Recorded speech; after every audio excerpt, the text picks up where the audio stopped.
On October 1st, 2024, the People's Republic of China celebrates its 75th anniversary.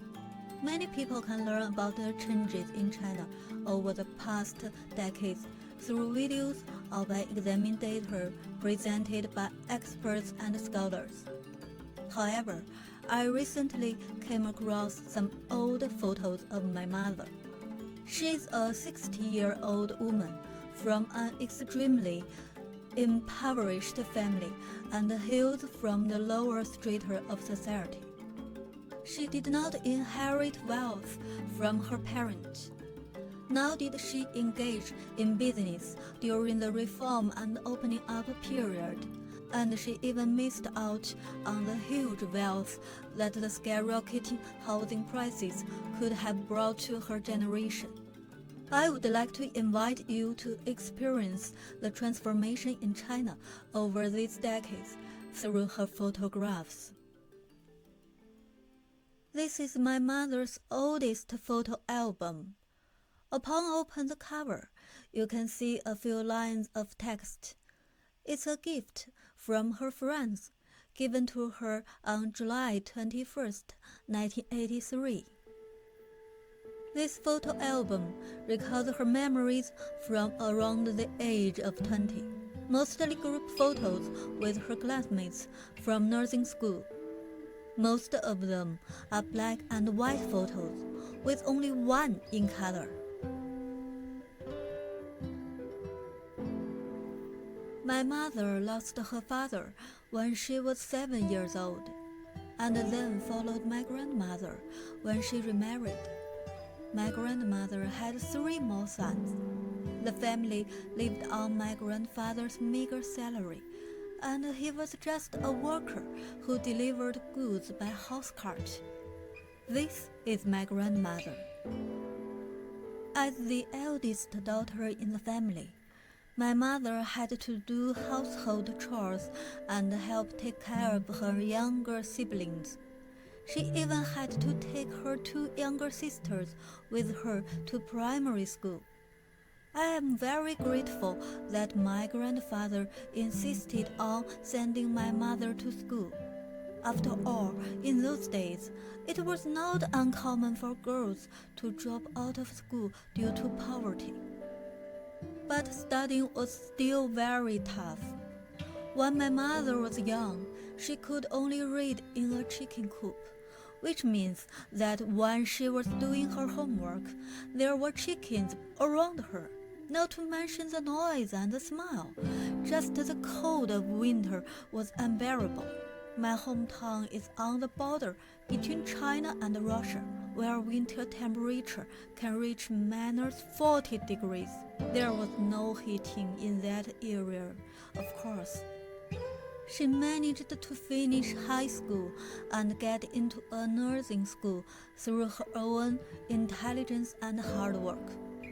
In those days, jobs can be assigned by the government, and after graduation, she became a nurse. This was much more difficult than getting into university now. This is a photo of my mother when she was 20 years old, which perfectly fits the stereotypical image that Westerners have of Chinese people. She had not undergone any plastic surgery at that time, and even she herself said she was not beautiful back then. But what does it matter? That was her youth. In this photo, my mother has already had double eyelid surgery. She said at that time she was dating my father. Beside her is an 18-inch black and white television, which was a very rare household appliance in China at that time. In 1987, my mother got married. She stylishly had a set of wedding photos taken. I was surprised that there was a black and white photo, because I remember that there has always been a color wedding photo hanging in our house. My mother said that The one hung at home is not a real color photo. It was hand-colored by the photo studio. This photo was taken on the day my mother got married. The furniture and the sofa behind her were all handcrafted by her eldest brother. After all, it was a time of poverty. As a baby, I lived in this dark and old house, where even the walls were uneven. However, I have no memory of that house anymore. My memories are of this house. I absolutely adore this house. In my memory, I could run and jump around in the living room. In reality, it's 6 meters long, and I couldn't afford such a large house now. Back then, this house was free. Along with this new sofa, my family also added other new furniture, like this set of cabinets. My mother said it was a very popular style at the time, combining a wardrobe and a TV cabinet. Only the TV was still that small one. Later, my mother moved into an apartment with the old sofa. The apartment is small, but it has central heating. In the cold northern regions, what could be more important than warmth? 3 years later, my family moved from this house to that one.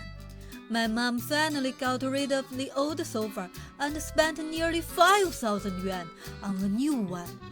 It seems like my mom's pace of upgrading her consumption is a bit too fast, doesn't it? My mother grew up in an extremely impoverished family and eventually managed to escape poverty. Throughout her life, she has relied solely on herself. This is also a microcosm of many Chinese people from that era. Many of them had better opportunities. But even if they missed those chances, there was still hope to change their destiny through hard work.